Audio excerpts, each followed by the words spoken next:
Welcome to the Sports Podcast, All in the Game, Episode 1, hosted by Rob Goretti and Alex Porter. If you have a profound love for all things sports, this is the court for you. Please enjoy your time here, and thank you for listening. All right, welcome to All in the Game, Episode 1. I am Rob Goretti, joined by my friend Alex Porter. We're going to get into some great sports talk for you, and we've been arguing and talking sports our whole life, and we figured why not put that to good use and turn it into a podcast. So for today, we're got a great list for you. We're going to talk about the stars of the NBA, and we're going to see which ones can, no doubt, make your team a championship contender and which ones might not be able to. So, Port, you want to give us a little details? Yeah, so how we're kind of organizing this list is we want to break it down into you've got to be able to consistently carry your team to at least the second round of the playoffs. You've got to be able to defend and get your own shot at an elite level. And lastly, you've got to be that guy. I think we all know what that means. So I'm going to send it back to Bob to get this started. So two guys that we're not going to really talk about today, because honestly there's no need to, is Kevin Durant and LeBron James. These guys have proven that they are that guy. They have proven that there is no need to even argue if they belong on this list, and we're not going to really spend too much time on them today. And we'll get into it with a couple of the young up-and-comers. So guys that obviously aren't there yet, but they're young and we think they'll get there. And then we'll get into kind of like a fringe list, maybe some snubs that are knocking on the door, but they're not quite at that level. And then we're going to get into the guys that we think can or cannot be the guy for your team. All right, so we're going to start with the list of young guys, and I can see us in a few years having to do a podcast about these guys, seeing if they are the guy that can or cannot lead your team to a championship. So, Alex, who do you want to talk about first?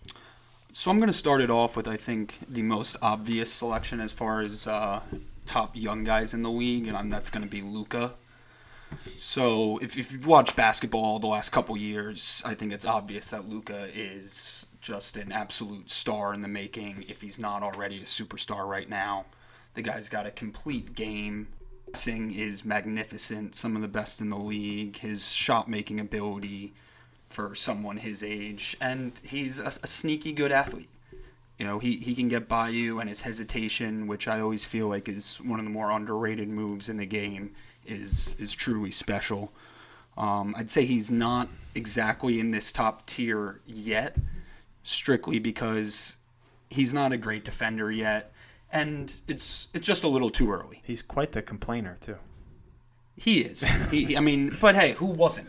You know, that's fair. A good friend of mine, Roy Colicchio, once said, if we drive the ball into the lane and there's not a foul, it's a bad call. That's fair. You've got to be on the refs sometimes. I have no issue with it. He's definitely on the refs. But no, I think Luka will definitely be in this conversation, maybe even at the end of this year. If not, definitely, in the following years, he's just got to make a deep playoff run. Yeah, totally agree. He is somebody that should be in the MVP conversation for this year. One thing that I love about him is while you said he's like a sneaky athlete, he just gets to his spots. Wherever he wants to go, he always finds a way to get there, and then he makes the right play from there. He seems just very mature for such a young guy. He's always making the right play, and we talked about being that guy. I mean, the shot against the Clippers last year was outrageous, and that was just so fun to watch, and he has so much energy, and he's definitely somebody that we think will get there. I think we can agree on that. A combo, one last thing off of what you said about Luka, that ability to get to his spots, that's all part of his just incredible feel for the game. When you watch Luka, you get that sense that he has kind of that all-time feel for the game, like a LeBron James, a Jason Kidd type. Yeah, he definitely doesn't look like a guy that's only been in the league for a couple years, so definitely. So the next guy we want to talk about is somebody that could have actually been on the Nets if we didn't trade away all our draft picks for KG, Pierce, and Jason Terry. But Jason Tatum is the next guy we're going to talk about. Had a ridiculous rookie year, was awesome in the playoffs. Took a little bit of a step back, I guess, considering how great his rookie year was. People thought, I guess, he would take a bigger jump his second year. Any number of reasons could have caused that. Obviously, I actually think it was a little Kyrie thing going on with him. And I think there was a little bit of either tension or just he didn't want to step on Kyrie's toes. But I think that had a lot to do with his kind of step back.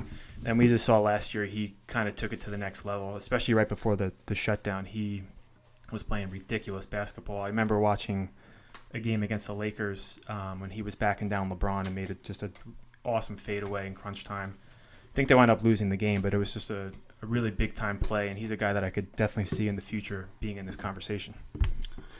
Yeah, for me, Tatum is he's my personal favorite young player in all of basketball. I think he's just one of the most gifted individual scorers we have in this game already. His mid-range game is just so smooth.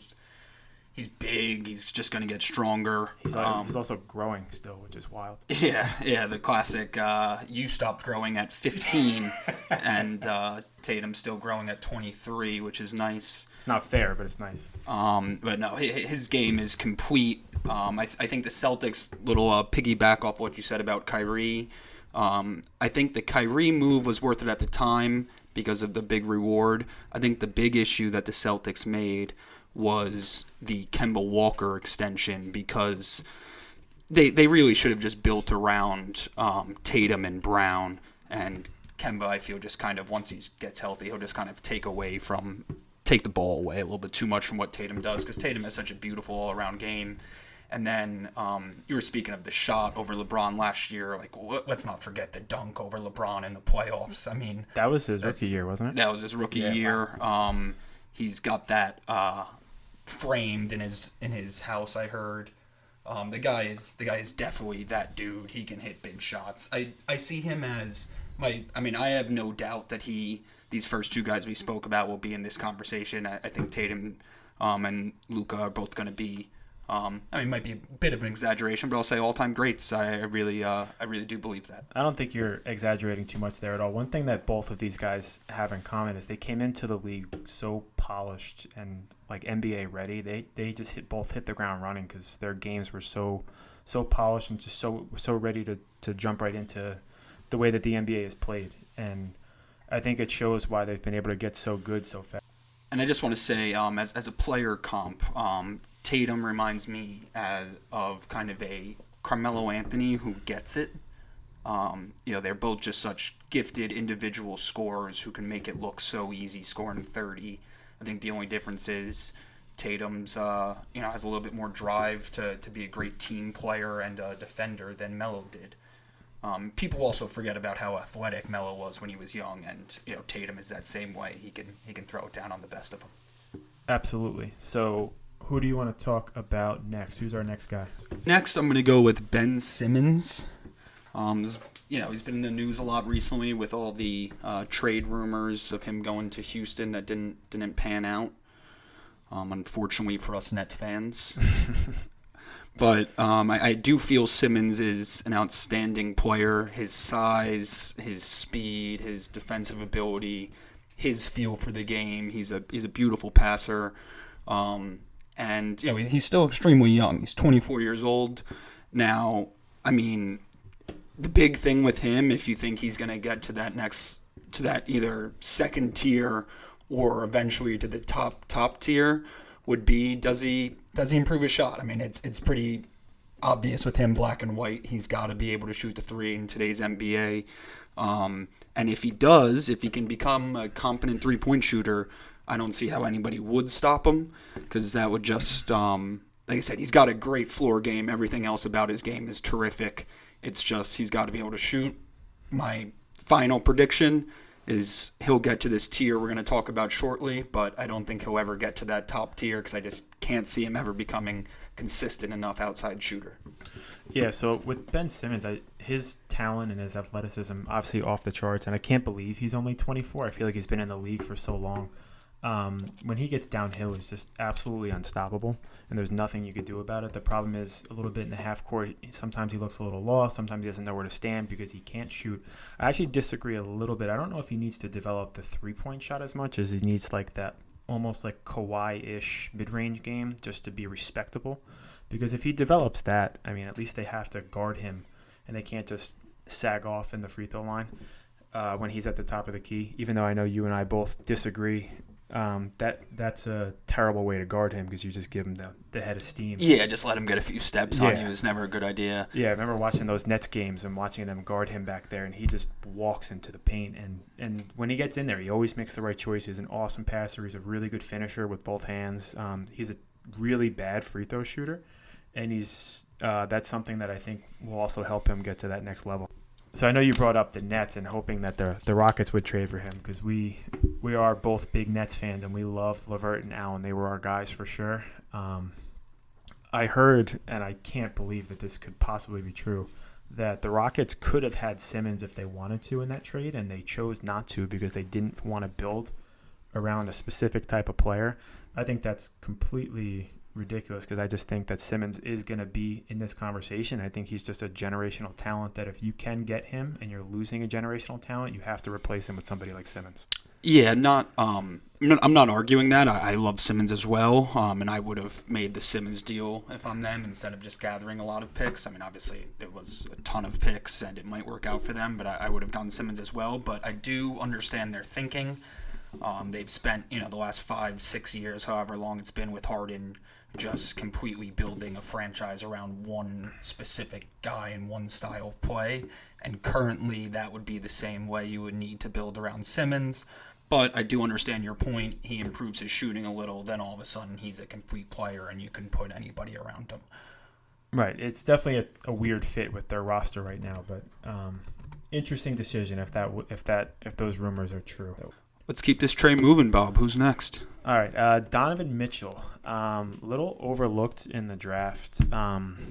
Slipped a little further than he probably should, and kind of almost like Luka and Tatum just really hit the ground running and was shocking the world as soon as he entered the NBA. He was awesome right from the start. Lost out on Rookie of the Year to Simmons, even though Simmons missed that. It wasn't technically his rookie year.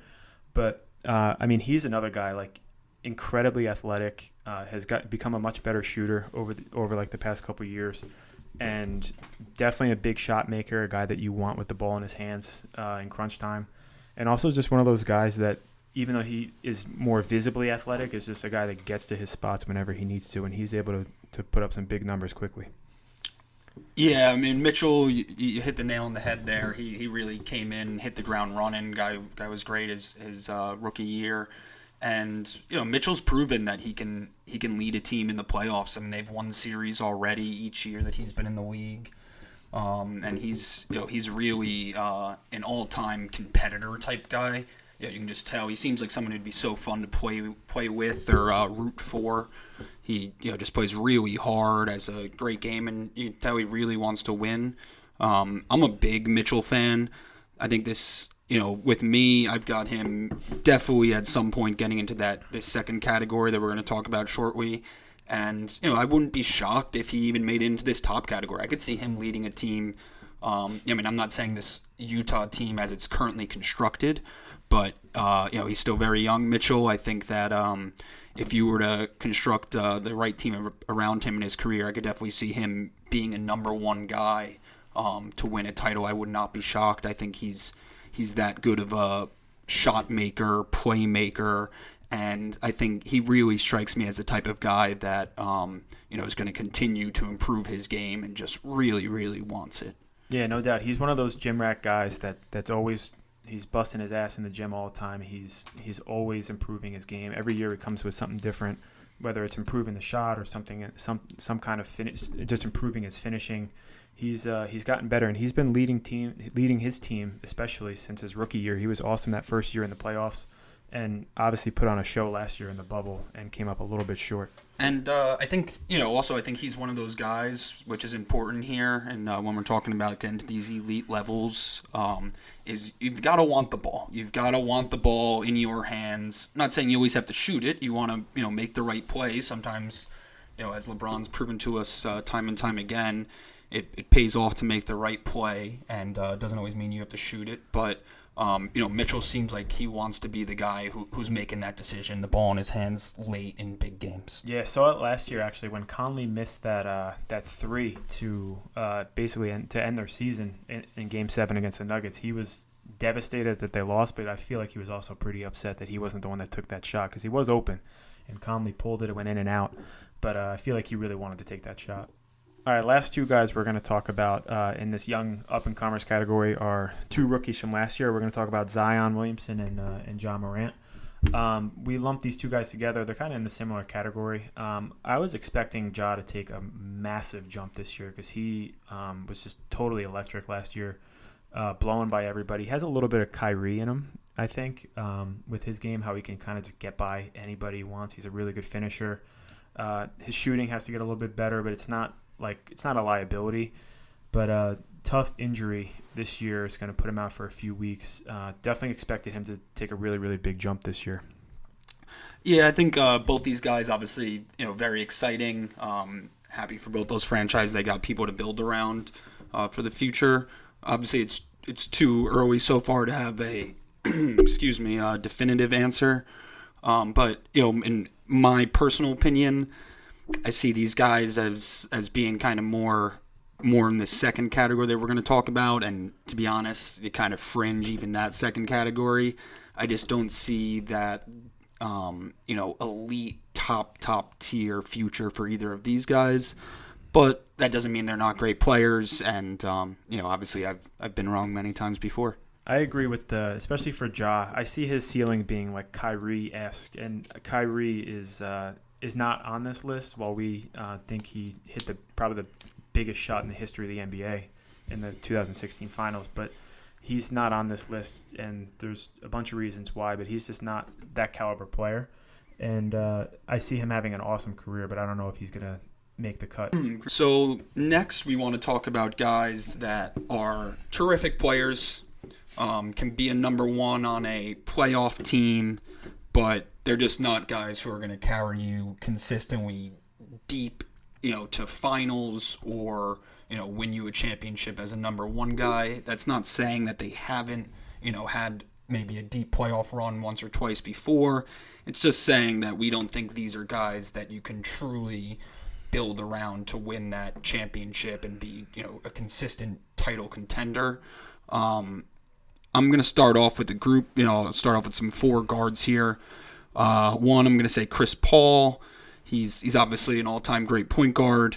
He's basically automatic to make the playoffs, as we saw last year, being added onto the Thunder, and we're starting to see this year early on with Phoenix. He's a great player, but he's been a number one on a team for a long time. Was never able to really get over the hump. Second, I'm going to go Clay. Clay, another one. I mean, I love him. So sad with what's happened to him with the injuries. I loved his game. One of the most underrated defenders in the league. Selfless star, too. Yeah, just a joy to watch. But him, the same thing. I don't think he's ever really that one category. Butler. Butler obviously led them last year to the finals. That's a great team. Butler's a great player. He's a dog. No doubt about it, but again with Butler, just not really that top tier. And lastly, and I think the guy who's probably closest to that tier out of these four that I've mentioned is Dame time. Lillard is another guy who could have been a net, but Nets. Billy King, great Nets pick. Billy King had to have Gerald Wallace. You can't pass up the chance to have Gerald Wallace diving on the floor every 4 minutes. So, I mean, Lillard is spectacular. He's unlimited range. He's another guy who wants the ball. He's that guy. He's very loyal to Portland. One of the more likable guys in the whole league, and just extremely fun and entertaining to watch. He's so close to that ultimate level, but he's not a great defender. He hasn't really been able to lead a team to a deep playoff run, and he's got a pretty damn good Robin over there in CJ. I love his game, the hezzy. But yeah, Lillard's a great player. Yeah, I like Lillard is definitely my favorite of this bunch. I agree with having a good Robin and CJ, but both are pretty bad defenders.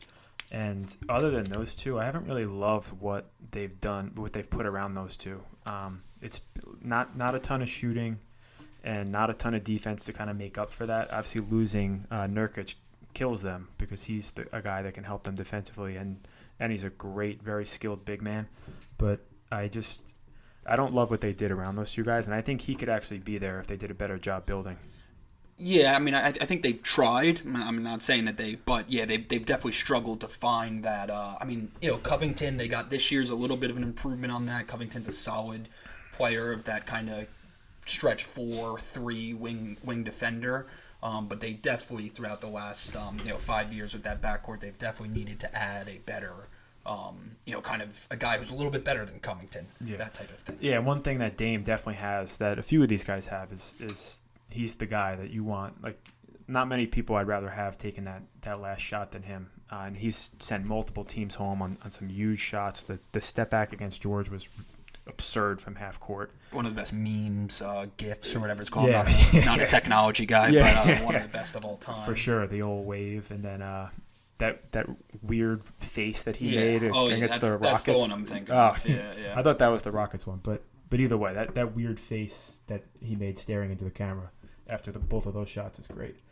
So the last two guys in this category, fringe guys that maybe can get there, but we're not sure. Jokic and Embiid, so two big guys.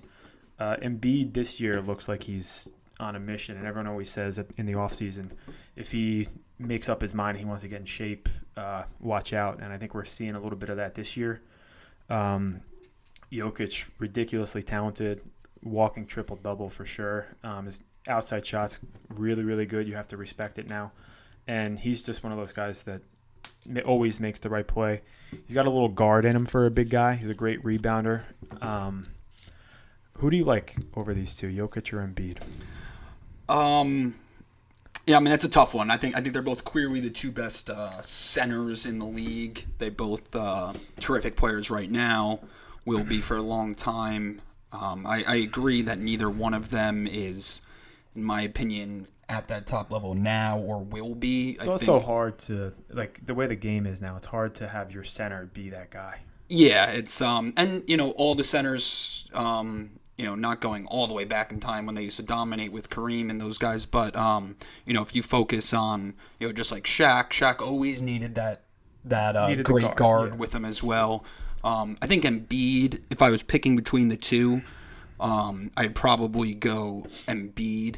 I just think that he's just so physically and he's just dominant. It's just he can physically dominate a game more than Jokic can. Jokic relies on his skill a little bit more. Yeah, definitely. But I mean, Embiid also, I would love for him to be in shape to where he can, in shape enough to where over the course of a 6-7 game series, he can bring it every night and just kind of beat you up. I think after a long series, there's a lot of big guys around the league now who they are very good, but there's a lot who a little bit on the thinner side as far as centers go. Right. And I think Embiid is just he's just so powerful and he's so skilled. It looks very unenjoyable to have to guard him. It looks just painful and tiring, and does not like that should be used as a form of punishment, I think. Absolutely. And then something for Jokic to say for him. I mean, he had an incredible playoffs in the bubble last year.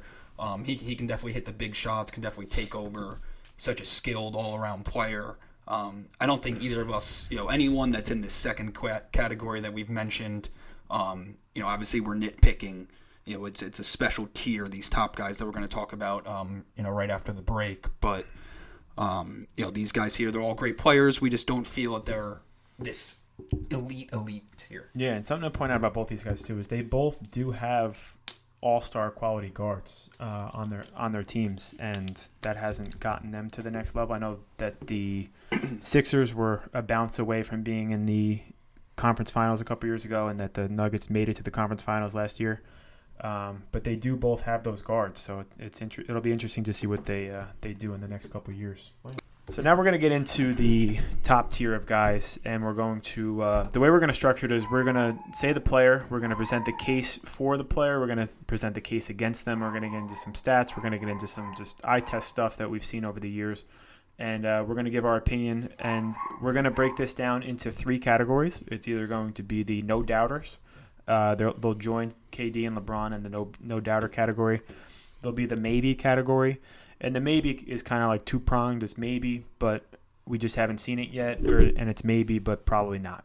Like we don't think this person can do it. And then there's just the no shot. Like this person we don't think can do it. So, who is the first one you want to talk about? So first, I want to start off with, you were giving some parameters, and again, we just want to say, obviously, the guys who we say no shot they can do it. This is no shot of being in the same category as, in my opinion, the 2 greatest basketball players to ever play. That's including Jordan for all you guys that don't know. Yeah, come at me, Jordan haters. Got no issue. Got no issue with it. The other guys have 6 inches on them. I'll take that. And if I can quote the great Nick Wright, in 50 years, it'll be a joke that it was ever a conversation. Yeah. I don't know if I want to call Nick Wright the great Nick Wright, but I do love how he loves LeBron as much as we do. Did I call him the great Nick Wright? I think you did. I did not mean to. Well, Maddie, behind the glass, we'll have to get that after this. I'll definitely take the replay review on that one. Okay. So the first guy I want to say is, I believe we both think is a no-doubter, and that is the greatest shooter of all time, Steph Curry. He's a 3-time champ, 2-time MVP.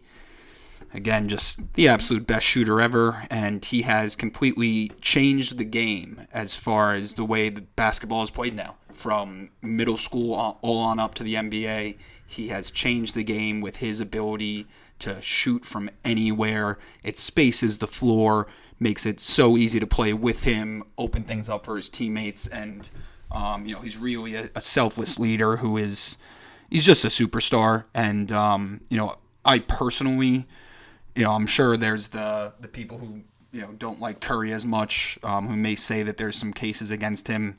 I personally don't think there really is. I also said in the intro to this pod that one of the things was you had to be an elite defender to be in that top category.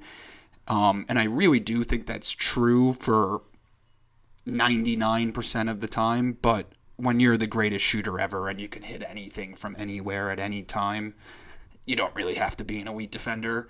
And also the eyeball test tells me he's a underrated rebounder in big games. Underrated rebounder, definitely. Definitely not a good defender. He's actually a guy that gets seeked out in pick and rolls, and we saw it in the 16 finals. They got exposed just doing a pick and roll with whoever Steph was guarding every single time. They were running pick and rolls with J.R. Smith just to get the switch.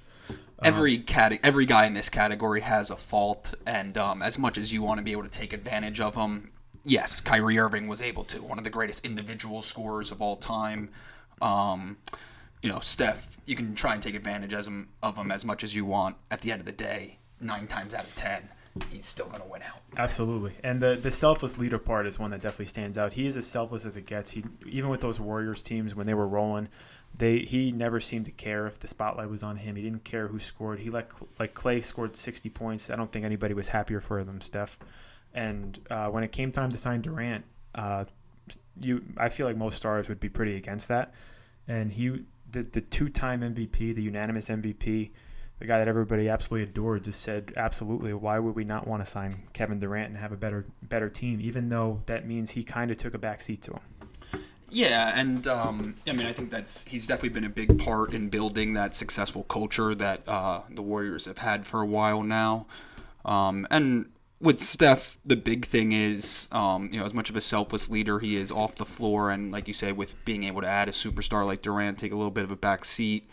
Even though with the fans he never did. I think we all know that he's the fan favorite there, and it's the Bay Area and really around the league besides LeBron. A lot of people say that's why Durant wanted out, because just everybody loved him so much, and it would just never be his team, he won back-to-back NBA Finals MVP, and he's the third favorite guy in his own city. Isn't a great thing? Not ideal, but Curry's real selflessness, I think, comes in just his ability to make the game so much easier for his teammates, and it's something that throughout the course of this next decade doing this pod, I'll talk about a lot.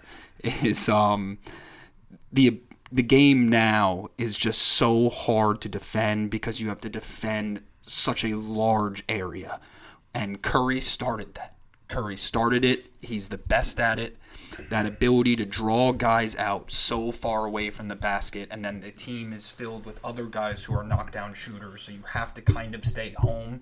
Just leads to so much space. It causes a lot of people to have to guard individually, man to man, and it eliminates the possibility for as much help defense, and that's the reason that those Warriors teams are so good, because Durant got to work with so much space, and he got to work with so much space, and there wasn't really a thing you could do to stop them from getting in the lane. And it allows you to run different types of sets because you can cut and screen with so much freedom because there is so much space. And they just did it better than they did it so beautifully. Oh, those years of watching them at their peak, I'd say that, that 3-year stretch from the record-setting year, the unanimous MVP, until the 2 years with Durant, when they got going, it was, for all of our football fans out there across the pond in London, it was like in the World Cup watching those Spanish teams not too long ago. They just played such beautiful soccer. They did. Shout out to Mr. Fitzgerald. He'd be very proud. Yeah, one of the greatest men in the history of history of our knowledge of humans. One of the greatest leaders of all time. Yeah, talking about that. For sure. A little bit more fiery than Steve Kerr is, but hey, there's different ways to lead. He never yelled, though. He always instructed loudly. Oh, yeah. But back to business here. Yeah. Sorry for going off on that, but again, that'll happen from time to time. But, Curry is just, I think we both agree, he's a no-doubter. He's going to go down as the greatest shooter ever and, probably the greatest point guard ever. Yeah, along with his lack of defense, and his steal numbers are okay, but his individual defense really, when you watch him play defense, it's not great. And I think one of the other biggest cases against him is that he doesn't have a Finals MVP on his resume.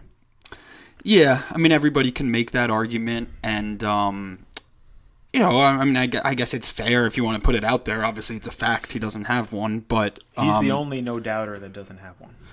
Yeah, but he's also the only no-doubter who's won a championship with another no-doubter on this list. Like, true. It's going to be pretty hard to win the Finals MVP when you have the Slim Reaper just hitting shots from 30 over LeBron to close out the Finals in 5. Yeah, I feel like I'm going to make a pretty strong case for his Finals MVP that year when we get down to it. But let's look at some numbers for him. So his playoff stats, 112 games, 26.5 points per game, 6.3 assists, 5.4 rebounds. That's on 45, 40, and 90. So those are pretty – he's just as efficient as it gets. And you love to see that. You go ahead. Sorry, I just want to jump in real quick. Apologize about that. But that 5.4 rebounds, we had said the eye test told you he was a good rebounder. Those are really good numbers for a guy his size. And then also the eye test tells you that 5.4, a lot of them are contested and big boards.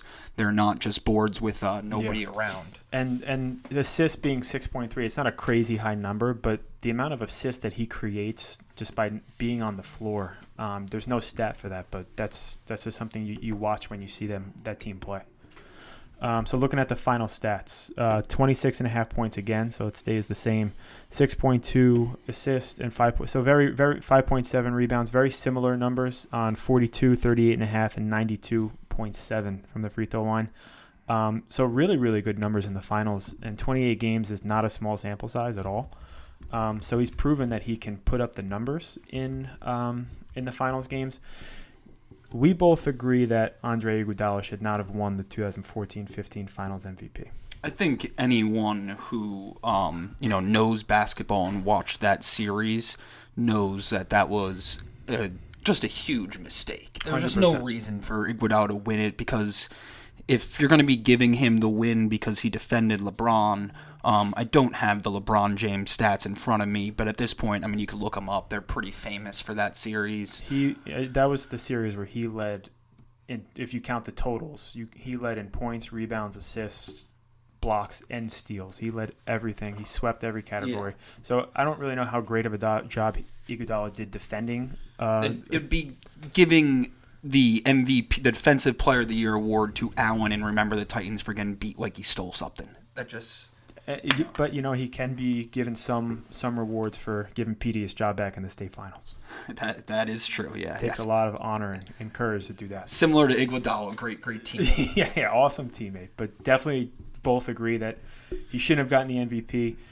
I think we can both agree that LeBron should have gotten, even though they lost. I mean, their second player was Mozgov, and I think he was unemployed a few months after that. Yeah. I mean, Tristan Thompson was good, but obviously the injuries. You had Deladova having, basically passing out on the floor from each game because that guy was just giving you everything he had. Yeah, I mean, he's the guy on the hockey team that's his job is just to get in fights. Yeah. But he's not necessarily a super talented basketball player. No, not very. So, both agree that. But my case for Steph and the MVP for the finals that year, if you're going to give it to somebody on the Warriors, I feel like it had to be Steph. And it's not like his numbers were bad. And watching the game, the eye test will tell you he probably shouldn't have gotten it, but part of the eye test with him, I feel like, is just nothing to do with statistics. And he had 26, 6, and 5, so those are obviously really good numbers. He had a ridiculous game 1, and he had a huge clutch bucket. They were tied with like less than a minute left. Hit a big step back jump shot, put him up 2. They wound up going to overtime. He scores their first 4 points in overtime. He was atrocious in game 2. He was like 2 for 15. Awful game. They wound up losing. In game 3, he comes back with 37 points. So he had a ridiculous game there. But if we look at Iguodala's numbers, he was 16, 4, and 5. So like good numbers. Nothing to like. That's a good series for Iguodala at that point of his career. But 50, 40, and then 35% from the free throw line. Steph was 23 of 26, and you might say, like, okay, Iguodala, maybe he didn't take that many. He took 28 free throws. He was 10 for 28, so he really screwed them in a few games with the free throws, even though they wound up winning. I just feel like Steph being the MVP, the leader of that team, and being big-time clutch in Game 1 and had great numbers throughout the series other than Game 2, felt like he deserved it. If you were going to give it to somebody on the Warriors. Yeah, I mean, I don't have an issue with you bringing up the argument, but watching that series, every play, looking back on it, just thinking there was no way I watched that and I was like, you know what, Steph deserves this Finals MVP. The obvious decision was LeBron. They made a mistake there. It should be another notch in his resume. But I get it. Steph wasn't that bad, but he as being the 2-time reigning MVP at that point, he didn't hit the biggest shots in the late games. That's, I think, part of the reason why they gave it to Iguodala. He ended up hitting a couple big jump shots. He shot it really well from 3 that series. But Curry, obviously it's something that's I guess can hang over his head. But I think we both agree that there's no doubt about Curry as one of the all-time, as right now the guy in this tier. And in my opinion, the greatest shooter. Well, I mean, it's not really an opinion. That's a fact. He's the greatest shooter ever. And one of the best point guard ever. I agree. 100%. All right, so next guy we're going to talk about, James Harden. You want to give us the case for and the case against? Yeah, so Harden goes without saying, just an absolute all-time scorer. There's no way you can guard him. One-on-one, it's just not going to happen. He's so talented. He's such a great playmaker. And I think the case against him is also fairly obvious. Like I said, with Harden, it's pretty cut and dry. It doesn't take, you don't have to watch him a ton to even notice it. It is who he is. It's part of the reason why he's great. It's part of the reason why he's, an all-time scorer and has been the MVP. Has he been the MVP, or did he get robbed though? No, he had one. I thought he should have won the second one too. Yeah, probably should have won 2. I remember him getting, them giving it to Giannis that one year. Yeah. I mean, the case against him is obviously he's not a good defender. It's not that he's not a great defender. He's not a good defender. As lazy as they come on that end. Yeah. And he's had obvious studs in the playoffs. I mean, he really has. But then another thing that you want to say for him is, his prime, especially, had Chris Paul there, was going through one of the best teams of all time in the Warriors in the West. So that's not easy. I've definitely been hard on Harden throughout the throughout his career. I'm not a big fan of his style of play. I don't enjoy watching it very much, just because I think it's very ISO oriented. But doesn't mean he can't change now that he's a Brooklyn Net. I will say that I do like him a lot more now that he is on the Nets, because I am forced to. Yeah, but I think we both agree he's now a no-doubter because he's part of the Brooklyn Nets. No, I won't go that far. Actually, I guess just to wrap up my case for Harden, for me, he ends up never getting to this top tier. He's always going to be close. He's a Hall of Famer. He's going to end up with ridiculous scoring numbers. I mean, just the clip that he can put it up at is just never seen before, really. But I don't think he's ever a good enough defender. Don't think his style of play that he had there with the Rockets, I just don't ever see that as being a way to win a title. So I'm gonna leave Harden in the second tier of guys that are terrific players. In his case, a Hall of Famer, but just not in this top tier. Yeah, I'll get to my ranking for him in a second, but I mean another case for him is that, and I hate to be a who doesn't get enough credit kind of guy, but who doesn't get enough credit for just going at the Warriors those years when a lot of teams weren't, are the Rockets. They really went for it every year, and they came pretty damn close. And there's always that what if Chris Paul didn't get hurt, because he got hurt in that Game 6, and they wind up losing, in Game 7. We're talking about his duds in the playoffs. His playoff resume kind of sucks, honestly. While the numbers aren't atrocious, he's had just so many inefficient games. In the elimination games that he's had with the inefficiencies there, it's really unacceptable for a guy that's going to be in this no-doubter tier. So we'll get into the numbers. I'm going to give you two sets of playoff stats for him. One is his whole career, which is 128 games. He was 23.5 points, 5.8 assists, 5.4 rebounds on 42, 33, and 86.5 from the free throw line. That's including OKC. Obviously, his role was very, very different on that team. He came off the bench for them. He was kind of like the third guy for them, even though he's probably their second best player. He was a kid at that point. Yeah, he was so young. Right, he was so young at that point. So now I'm going to give you just Houston only. So after that Houston trade, he became the guy on the team. He wasn't like the third fiddle anymore. That's 85 games. So they played a ton of playoff games in Houston. 28.4 points, 7.1 assists, 5.7 rebounds. Awesome numbers, obviously. Very inefficient, though. So 42% from the field, 32% from three, and then 87 from the free throw line. So really inefficient. And we looked at a few of his playoff games, elimination games, and one that really stood out was elimination game 2017, Game 6 against the Spurs. He had 10 points on 2 of 11 shooting.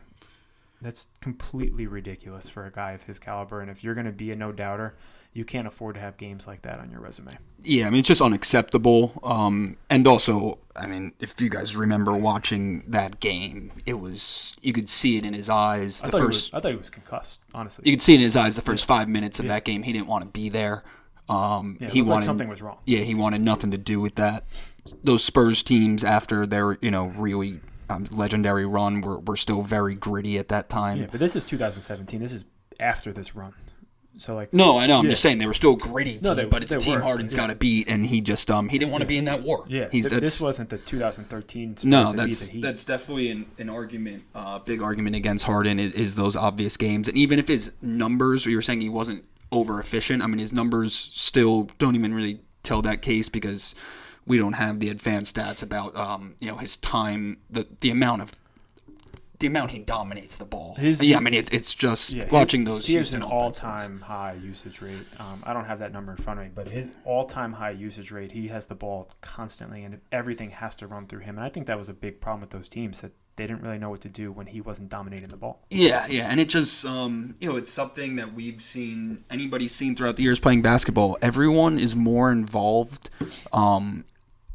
you can say it doesn't matter about scoring, doesn't matter about how much you touch. I'm still going to play as hard on defense and rebounding and want to win as much. But it's human nature that if you're getting some good looks and getting the ball and scoring some, you're going to be a little bit more pumped up coming down playing defense on the other side. It's hard to really get up for a possession after you just kind of sit there and stare or watch a guy dribble a bunch of times. You got to be more engaged. You got to keep everybody more engaged. And with the Nets, I'm sure he's going to do that because all of his problems are going to be fixed now. Yeah. I mean, of course. I mean, he's a terrific defender now that he's come to Brooklyn. He's out in outstanding shape. Yeah. Lost 15 pounds this week. Yeah. And has never been to a strip club in his life. Yeah. In the last week.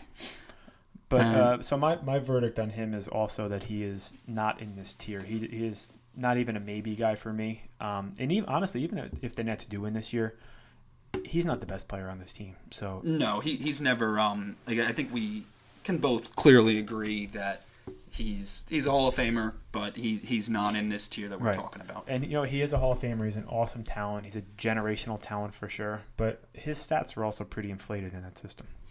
Yeah, they were, but he is exactly. I mean, you could put. He's one of those guys. You got to give him credit. I truly believe you gave him, and I got to shout out my brother-in-law Chris Snyder. That's what he said to me the other day. He said, you put 5. You take the 12th man on each team, and you put them on a team with James Harden. They have no one else.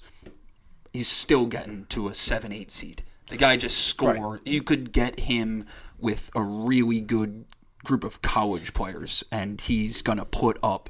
They're gonna be tough to defend. He's just that good individually. Right. His talent level doesn't mean like the inflated numbers don't mean that the talent's not there. His talent is off the charts, and what he does with the ball in his hands is remarkable. But the actual physical numbers from those years, like averaging 36 a game and all the 40-point triple double streak, however long that was, like those numbers are inflated because of the system.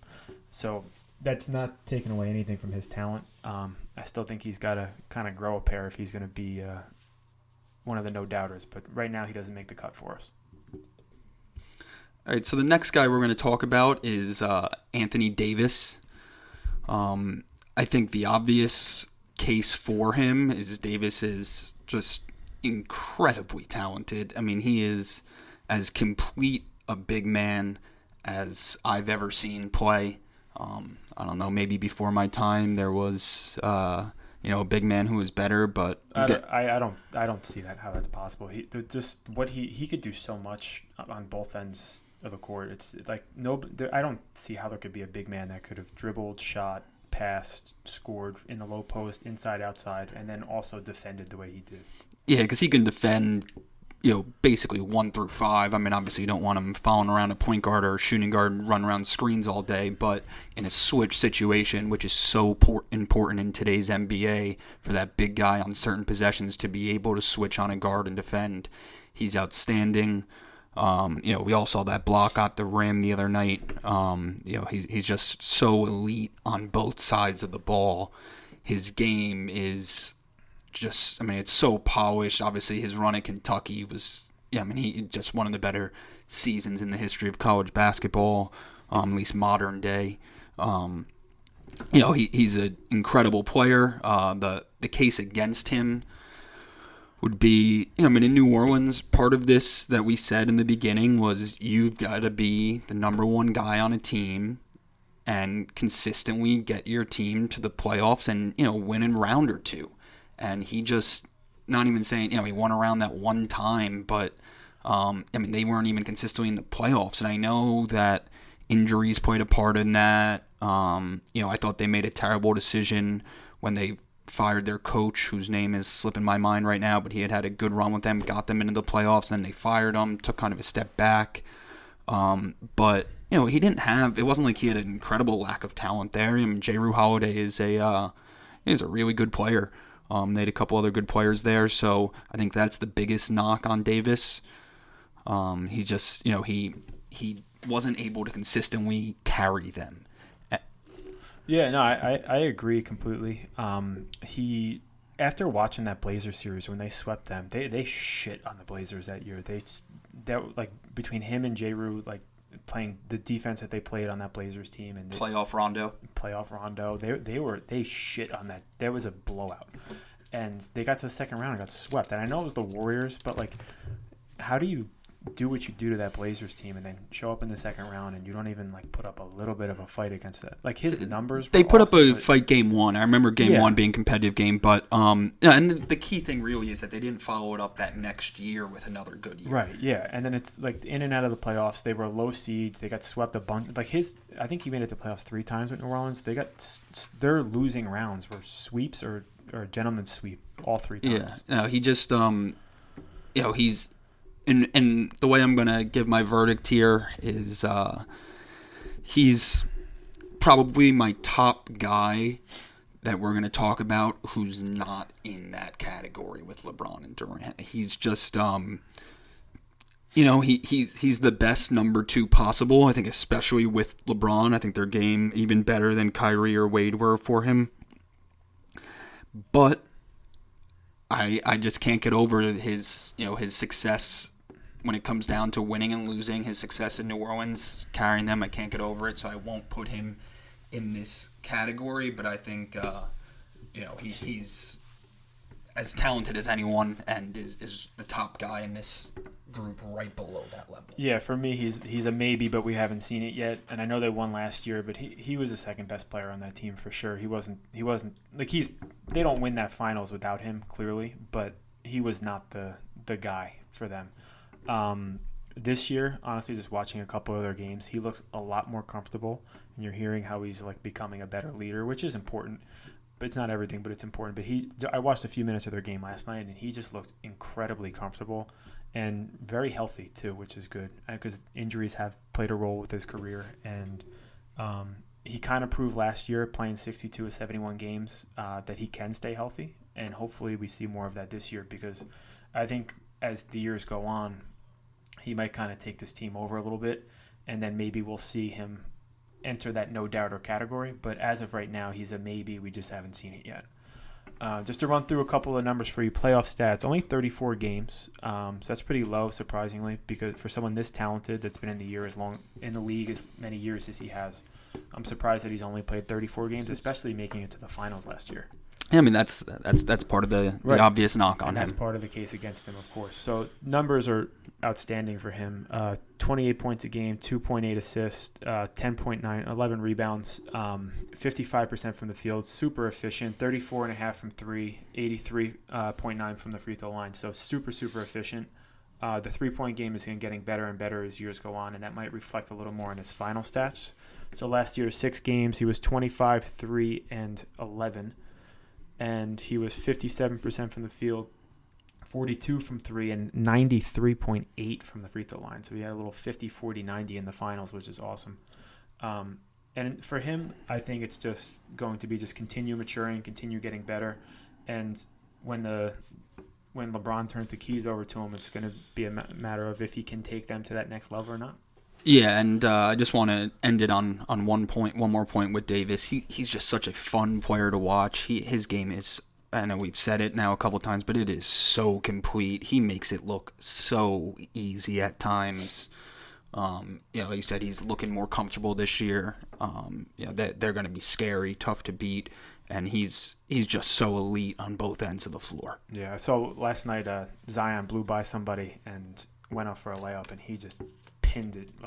I thought the backboard was going to break, but it was just such an easy play for him, it looked like, and anybody that's ever tried that, us taller guys know that's not as easy as it looks. So yeah, us taller guys. So he's a maybe. We just haven't seen it yet, but I think we could both agree that at some point we do expect him to enter that no-doubter category. I disagree. I don't think I will, but I do. I think really he'll always be this, the guy right below it. I think what he is now. I don't know if I see it changing. And again, Hall of Famer, one of the more talented players I've ever seen, but I don't see him as that top for me. My thing with him is I think the culture on this Lakers team is so good. I think he's going to learn how to become that guy. And I might be wrong, and I might be looking too much into that and putting too much weight in what LeBron's doing for him. But I think he's learning how to become that guy as we speak. And then when LeBron kind of has to turn the keys over. We'll see if he can do it when it comes time to do it. So here we go with the Greek freak, Giannis Antetokounmpo. That's one of your better pronunciations for not being a big pronunciation guy. Yeah, I've gotten a lot of lessons the last couple weeks from our Greek friend Teddy. So that definitely helped preparing for this. Giannis, pronunciation and spelling, two things that you're not too fond of. One of the worst spellers of all time, but I did win the 4th grade spelling competition. You could ask Vin Lisiato about that. I don't think it's spelling. I think it's more the typing. Yeah, horrific typer. Thumbs, yeah. Also, lack of interest for caring if I mess up. Anybody in the group chat definitely knows that reading Porter's text is a different language you have to learn over the years. Luckily for our viewers out there, I'm not writing anything for you guys. So let's get to the Greek freak. He is 2-time MVP, still only 26. He is an outstanding defender. I think the biggest thing that he brings is if he gets in the open floor, if he gets a head full of steam, just tip your cap and it's over. You're not going to be able to do anything to stop it. He really runs the floor well. He sees the floor well. He's a good passer. He's just so physically gifted. He is just, the Greek freak is the perfect nickname because, it's just few people on this earth that are built like this guy is and that fast. He's another one that was in the league and growing like his first 4 years in the league. Yeah. He was like 4 inches since he got into the NBA. Yeah, he is he's terrific. There's no doubt about it. With that said, I think there's an obvious case against him. I think he's probably the number one guy for me in the sense of I definitely don't think I consider him in that top tier now, but I think he has the best chance outside of maybe like the young guy Luka. I'd say Giannis has the best chance to get to that elite level. He just got to improve his shot a little bit more. It's getting there. It's improved each year. He's working on it. He improves his shot a little bit more. He's just going to be too much to handle. Do you think he needs the three-point shot? I think it would help to have some of the three-point shot. I don't think it has to get drastically better, the three-point shot. I think it's a little bit what you said about Simmons. He's got to get that mid-range. He's got to be able to be respected from the three-point line, but he doesn't have to be hitting him at a super high clip. The thing with him is, I think it really just comes down to he's got to have a long playoff run. He brings them to the finals. I think that kind of, and then, say the next year brings him to the finals again or something like that. He has a couple years where he has good playoffs. Not saying stats. I'm saying wins, losses, carrying them. He's got a good group around him. There's no reason for him to not come out of the East this year if he wants to be in that elite group. So I think he does that. And, next year, a couple years from now, he's in that group for me. But right now, I'm still going to leave him out of it. Just think he's got to prove his game a little bit. I know you're going to come with a few things about the way he plays. And, right now I think that is fair, but in the future that could definitely change if he improves his shot a little. Yeah, no doubt.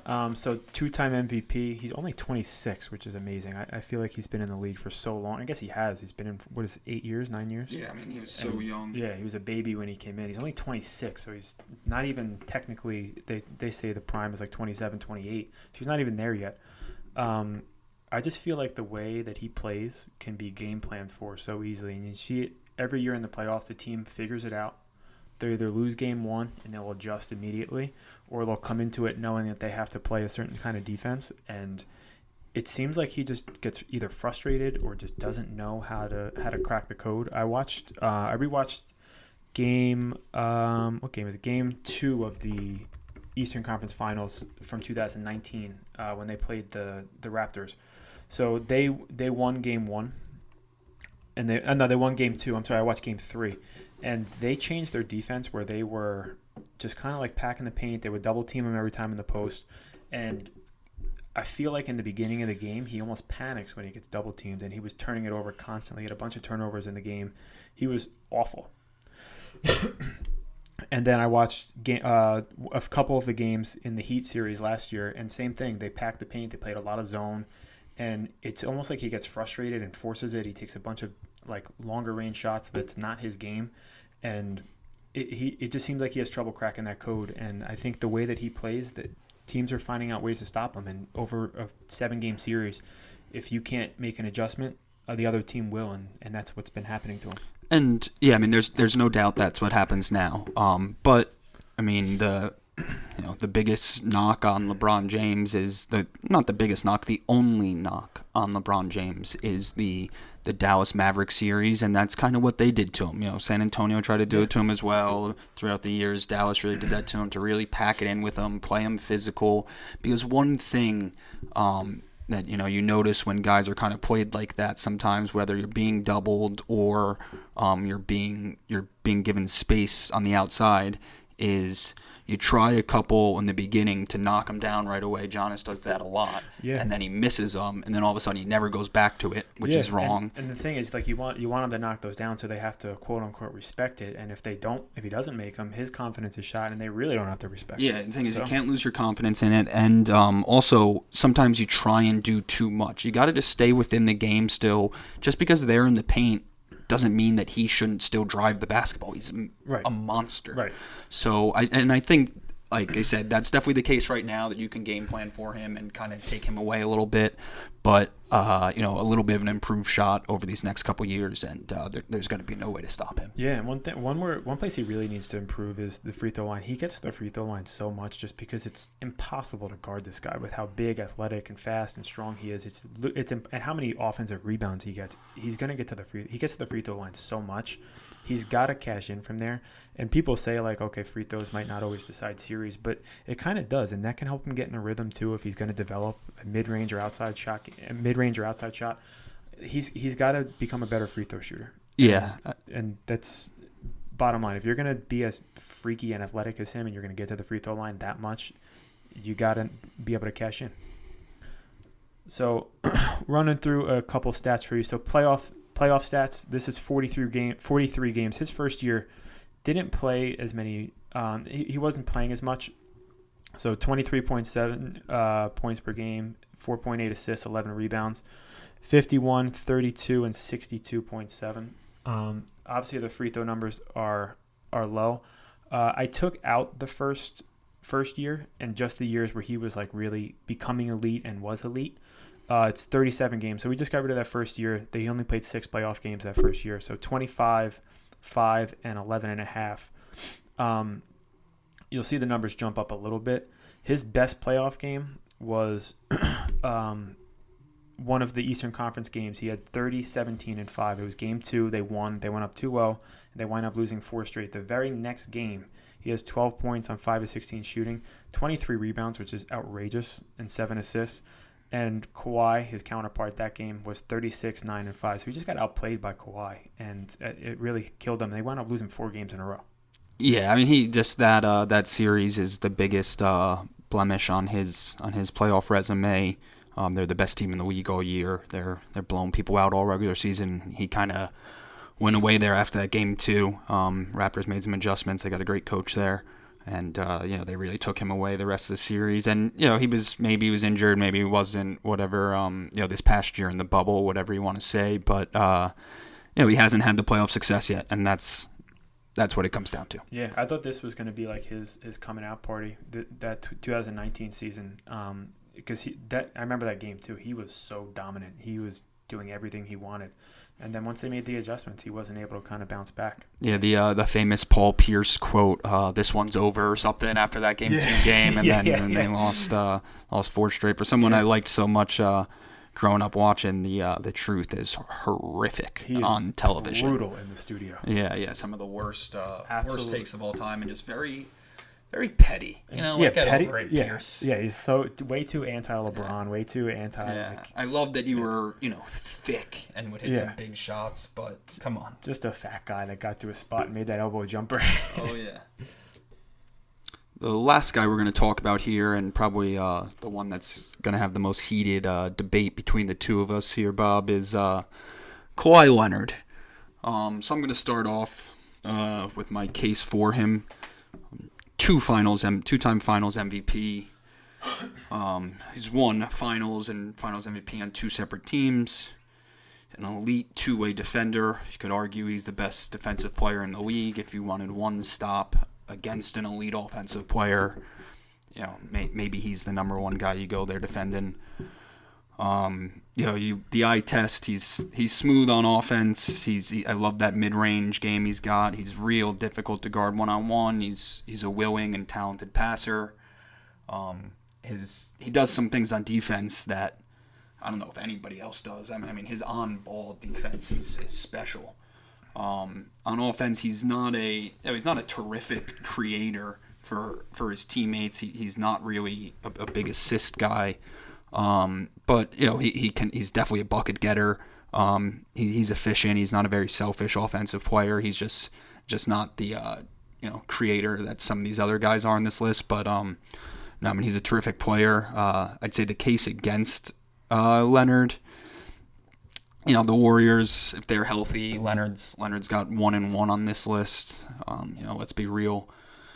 And then there's no way Durant's healthy that they're losing that. Obviously, they almost maybe don't win it if just Thompson's healthy. I was gonna say if Clay didn't get hurt, yeah. They would have had to really fight to get that one from them then. Yeah, Clay was playing at the top of his game too at that point. The game he got hurt, he was out of his mind. Out of his mind.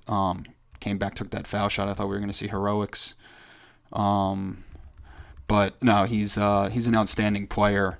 The other case against him, I guess, would probably be those assist numbers. And when you watch him play, he really doesn't do that much. That's not really in his bag. That kind of like dribble, drive, create for shooters and everything. But that's just not everybody's style. So I'm not going to knock him for that.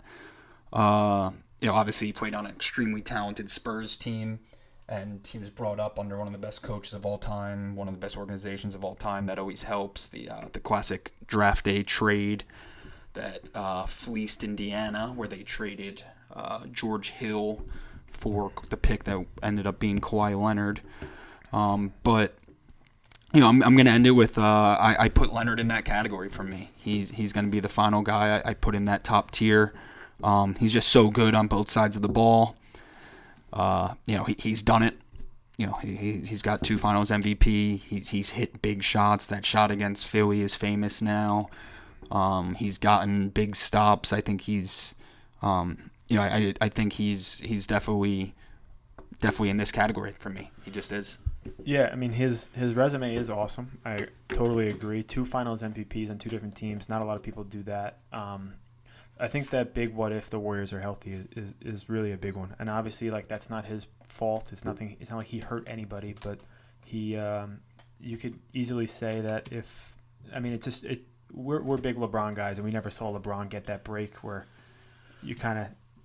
Counterpoint, though, the year before Durant got to the Warriors, Leonard, in Game 1 with I believe it was his final, real year before he did that whole thing with the Spurs. The Pachulia. Yeah. The Zaza play where talking about not actually, it wasn't Leonard who was injuring people. This was Zaza who was injuring Leonard. Yeah. Because he stuck his foot underneath him when he was landing. Yeah, scumbag move. Yeah, sure. Zaza. That's been Zaza's game for 2 decades now. Yeah, but the whole that's a big what if for me, and I don't think it should necessarily be held against him. But it kind of is in my eyes. And my other thing with that Spurs team, that was an all-time great team. It was a very balanced team, and I honestly think the MVP could have gone to somebody else. I'm not saying that he didn't deserve it, but I think you could have. If Tony Parker got it, I don't think anybody would. I'd say Duncan was probably the.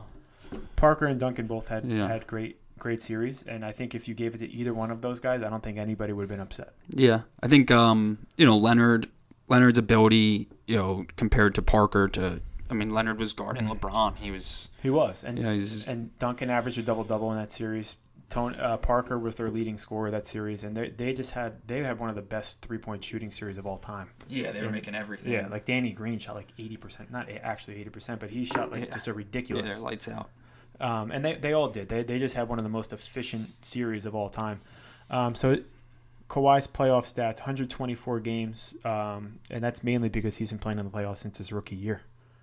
Deep with those, runs. Yeah, with those Spurs teams, he fit right in and was great with them. 20 points, 2.7 assists, 7.9 rebounds, 50, 40, and 84 are his percentages. So efficient, like really good, like we said, like super efficient, really good player. And you know what he's done over the years so much better is he's learned how to get to his spots in that mid-range game, and his post game has just gotten so much better. And we saw, I think it was last year, he was kind of complaining about how many threes he was taking, saying he wanted to get more into like the mid-range, and that's really where he does his best work. That's where he does a lot of damage. So he's really refined that part of his game, and it's pretty unstoppable when he gets in there. He's so big, and his shoulders are so big, and it's he's another guy who just makes it look really easy when it's definitely not. So final stats: 18 games. That is 20 points, 2.3 assists, 9.4 rebounds. That's 49, 50, and 84 from shooting percentages. So more good numbers. Like we mentioned, the assist numbers, it's not really his thing, and that's fine. But you mentioned he joined one of those great Spurs team. He joined a damn good Raptors team too. They were awesome, always going to the conference finals, losing to LeBron, and then he kind of steps in, and obviously is a huge upgrade from DeMar DeRozan. But he stepped into a really good situation with an awesome coach, great culture, like already had the winning culture going on, and he really stepped into a good situation. So he is. I was pretty torn about this. I know he's a no-doubter for you because you've seen him do it twice. He's more of a maybe for me. He's like a fringe no-doubter, maybe like teetering for me. And maybe I'm nitpicking a little bit, and I know we're going to get into these things a little bit, and we're going to disagree on some things, but he's a fringe no-doubter maybe for me, and I'd say he's like a tick away. I just also think, and this doesn't have anything to do with what he's done on the court, I can't stand his like attitude with not even the load management. I get it. If you got to take a night off, take a night off. But like he just seems like he took over that Clippers team, and it was just like a shit show from the start. Yeah, but I mean, we'll see. It was 1 year. It was a weird year. It was definitely a weird year. This is a weird year too, and I feel so like, let's give him a shot there. Yeah, but like the whole the practice, it seems like the entire locker room was pretty pissed at him by the end of the year, and I feel like if you're going to be a no doubter, you can't have an entire team turning against you. I think we should also then, on the flip side of that, give him credit for going into a team like the Raptors where he didn't choose to go there.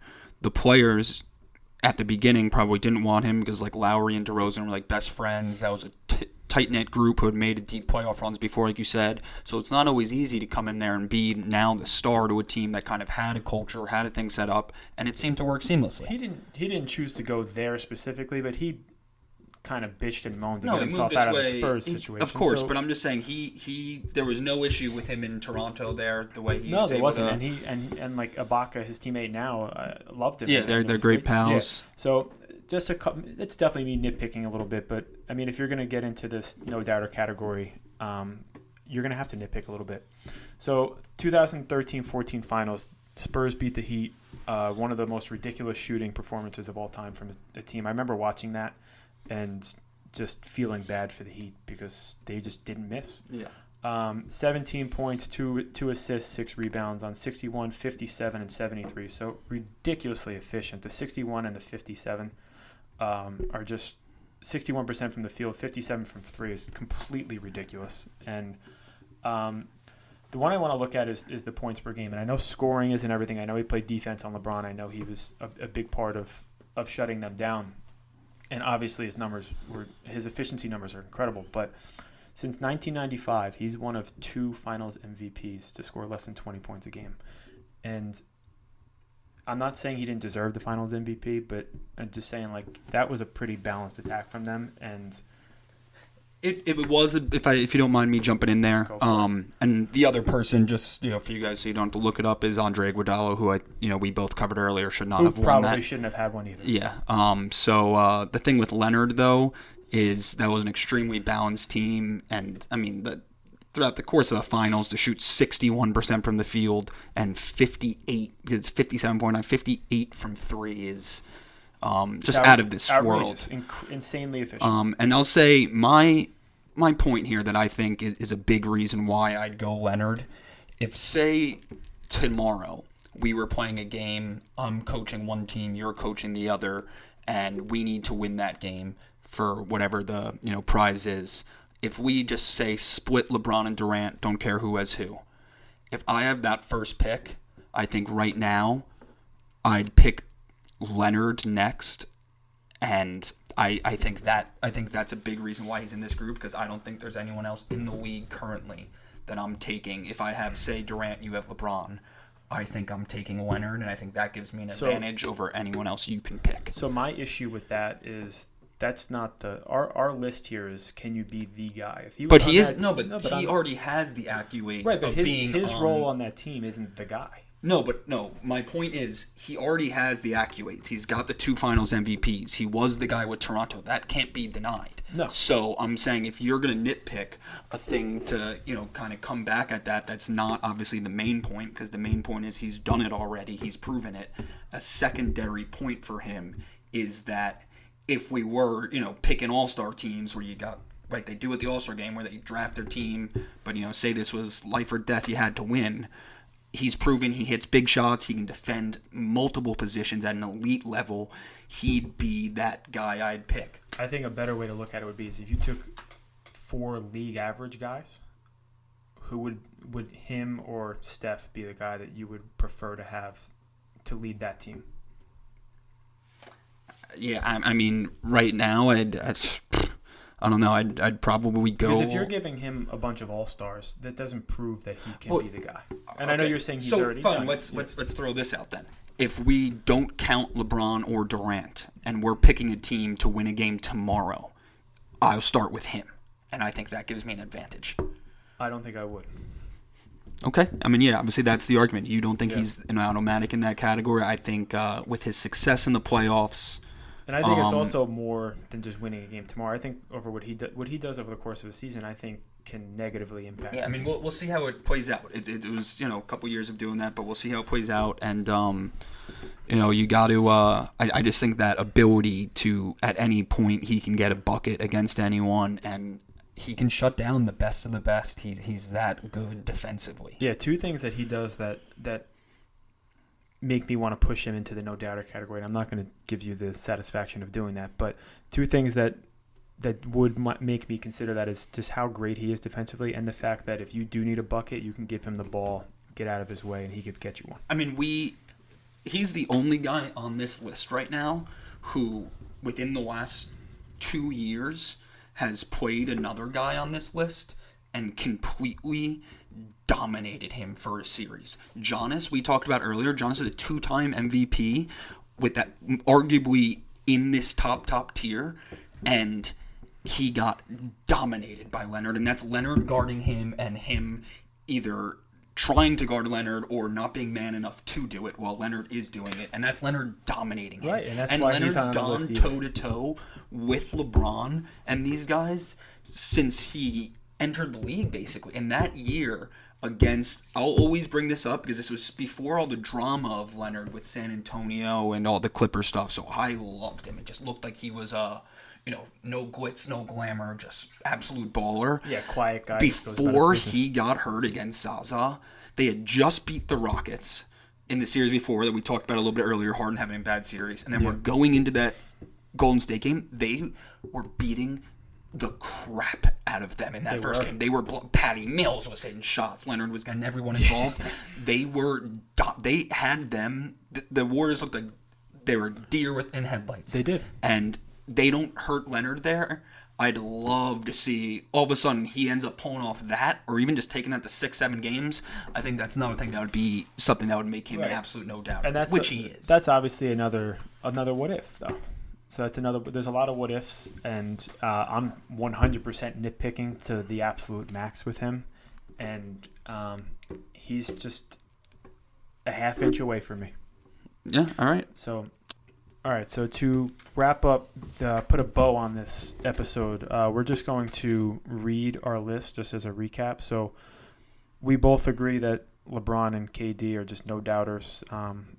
My other no-doubter, I only had one, was Curry. I had Kawhi as like half-inch away. I think I got to see it a little bit more from him, even though he's done it a little bit. But and then maybe just haven't seen it yet are Giannis and Davis. And my hard no is for Harden, as much as that hurts me now that he's in the Nets. Yeah, so for me, which is the correct answers here, my no doubters are Curry and Leonard. My just misses, and I think will continue to just miss, is Davis and Harden. And then Greek Freak is my misses now, but could very well get there. And then I just have a couple. I truly believe that Tatum and Luka. I mean, they're both very young, but I think both of them will eventually reach that level. It just might take a few more years. So that's our list, and as Bob said, we this is our first episode. We had a great time doing this.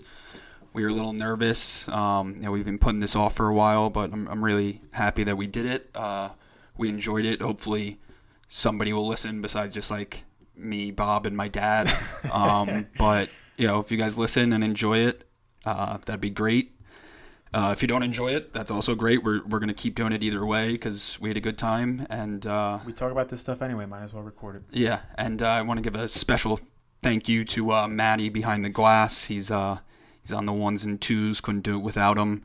And I'd say honestly the reason we haven't done it is because of the tech stuff. So Matt, without you, we definitely would not be here today because you got the equipment and the very clear, specific instructions on how to record and all that. So we appreciate it. And a smart man who's brick by brick taken over the world. El Presidente Dave Portnoy once said that people love lists, and I think people also love like fake hypothetical drafts. So we're going to give you guys a lot of that going forward.